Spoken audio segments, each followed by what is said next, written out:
Welcome everybody to this session. In this session, we are going to discuss about the Python implementation of k nearest neighbor algorithm. So we all discussed that the k nearest neighbor algorithm is a classification, supervised classification technique where it classifies its data into different classes. So it just calculates the distance between every data point, and based on the distance it just divides them into different classes.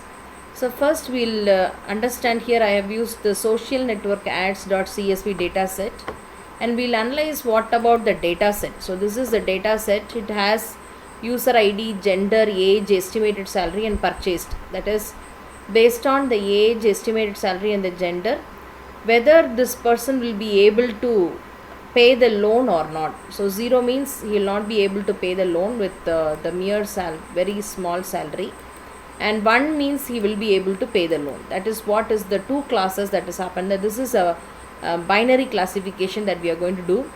And now based on the age and estimated salary, we are going to classify that into yes or no. So let's come to the program, and in the program the first step is we usually do import the libraries, that is NumPy SNP and MATLAB plot. This is used for plotting, and the pandas library.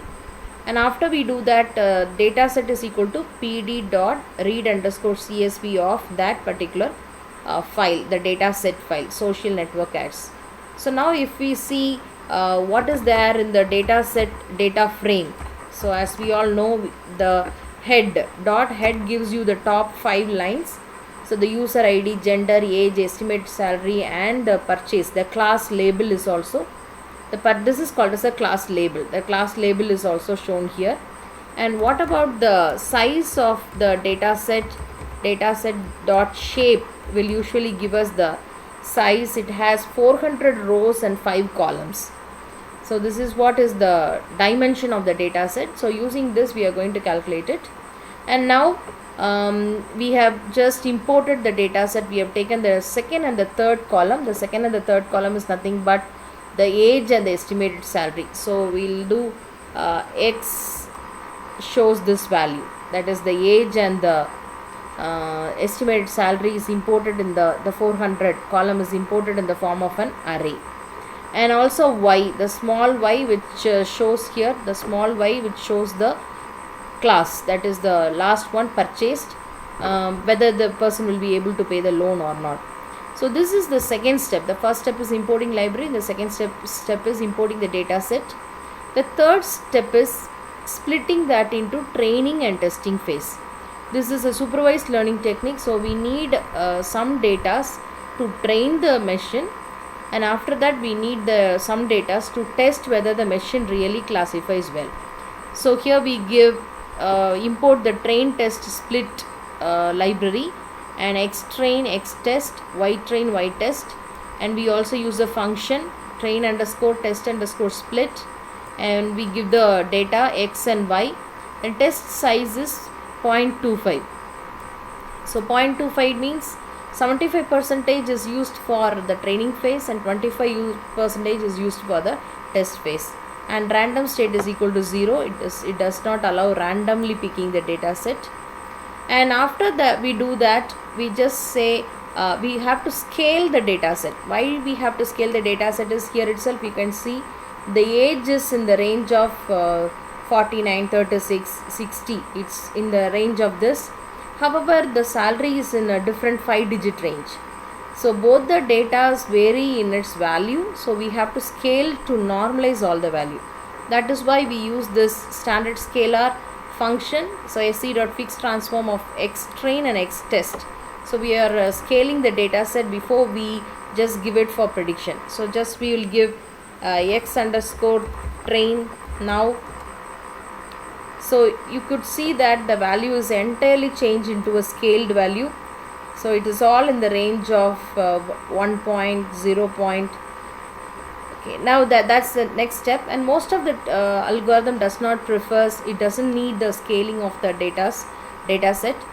So we'll go to the next step. The next step is the training phase. So we are using the k neighbor classifier, and we suggest that the neighbor is going to be 5, and then we say that the metric is Minkowski metric.